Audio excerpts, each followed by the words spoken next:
ICT course for National Diploma in Teaching. The aim of this video is to help you achieve the second competency of your ICT syllabus.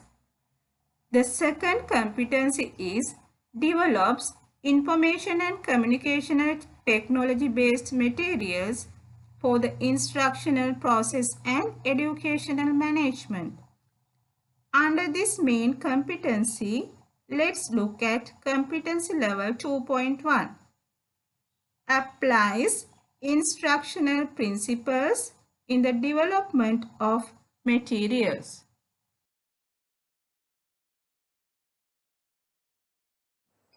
Though your syllabus mainly focused on producing PowerPoint presentations, here we look into a new area.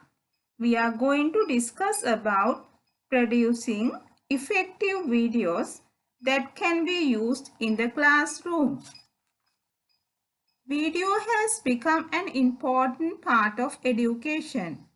It is used in traditional classrooms as well as blended courses, and today main delivery mechanism in massive open online courses.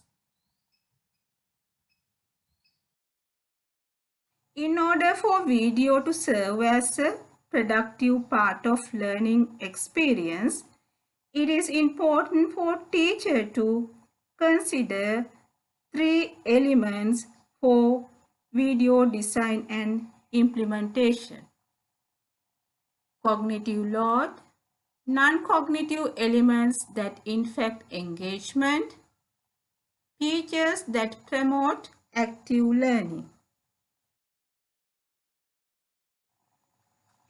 Let's see what is cognitive load. It is also called as cognitive load theory, and it was introduced by Sweller and his colleagues.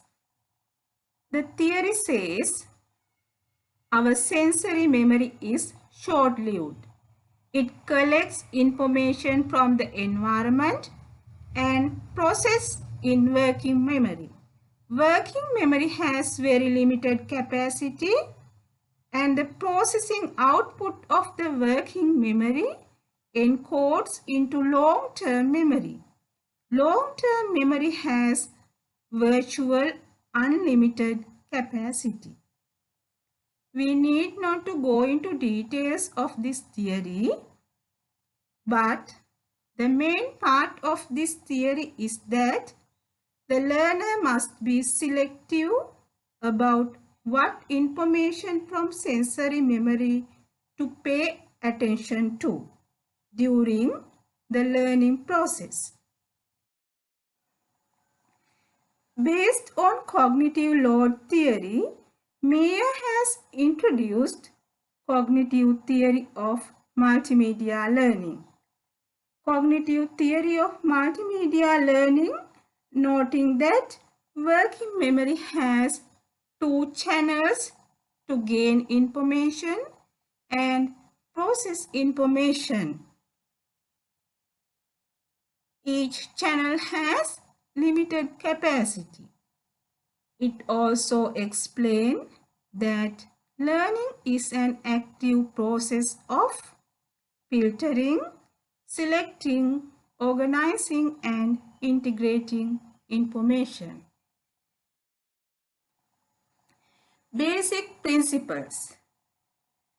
Basic principles of this theory, based on previously discussed assumptions, simply we can say that cognitive theory of multimedia states that people learn more deeply from words and pictures than words alone. Based on these theories, here you can see some recommendations for designing and implementing educational videos.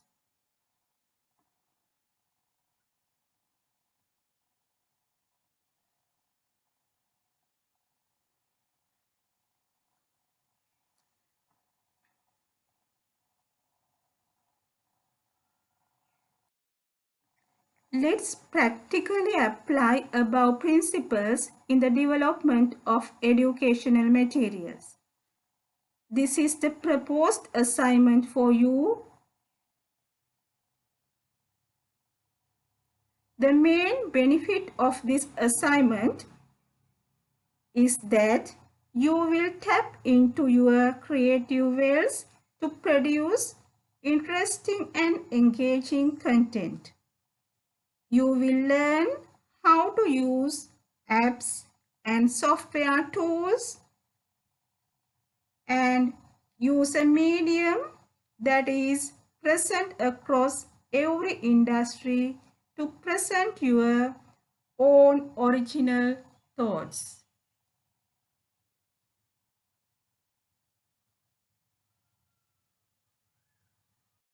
Here, the most important part of your assignment. Creating videos can be very useful in teaching. However, it is important to consider ahead of time what you hope your student will learn from the videos. You will also need to plan out how you will help students learn and how you will know whether they have done so. So you need to plan an activity to help students learning. You have to provide questions that focus your students on what you believe is important in the video and what you hope they will learn from watching it. You have to list the questions on a worksheet and ask students to write down their answers while watching the video. At the end of the activity, you can discuss as a class or in small groups about the students' answers to the questions. Part 2 of this assignment is to prepare a worksheet for your video.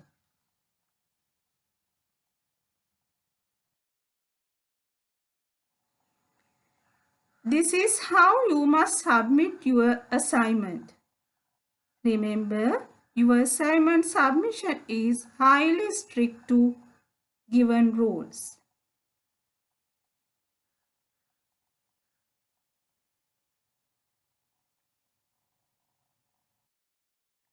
This is how I evaluate your assignment.